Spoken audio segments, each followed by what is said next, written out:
So welcome to this mind map on hope. We're going to look at some of the different areas on hope, definition, the essence, the dimensions, actions, some questions you can ask yourself in order to inject more hope into your life, some interventions, the golden mean and correlation. So starting off, we'll look at the definition, and it's about expecting and working towards achieving it and believing in hope. The essence is being positive, having positive expectations. Some of the dimensions are, it's about optimism, future mindedness and future orientation. Some questions you can ask yourself. So for example, how does hope, how can you balance it? How can it help you in challenging times?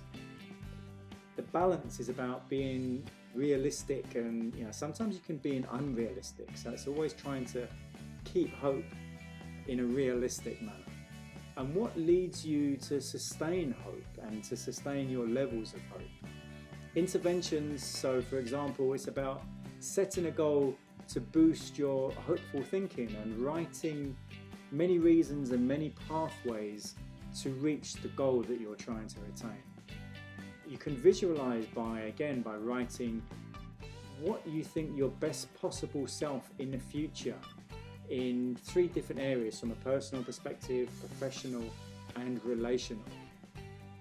You could journal about events and think about good and bad events.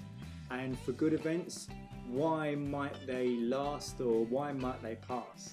So if you're thinking about why might they last, what actions could you take to ensure that they do last? And on the bad events, again, why might they last and why might they pass? And what actions could you take to help the bad events to pass? The golden mean, so hope is right between Pollyannism, which is just like being way too hopeful and being completely unrealistic, and the other extreme is about being very negative, and we all know many people like that. Correlates very closely, and you need a certain degree of some love, perseverance, perspective, gratitude and zest are all very helpful in being hopeful. Some actions that you can take. So for example, you can recall a situation where you or someone overcame a difficult obstacle and succeeded, and remember this as a precedent for similar situations. Can you visualize what you want to be after 1 year, in 5 years, in 10 years, and sketch a pathway to get there and include manageable steps? Record bad decisions that you've made in the past and forgive yourself. What did you learn from those?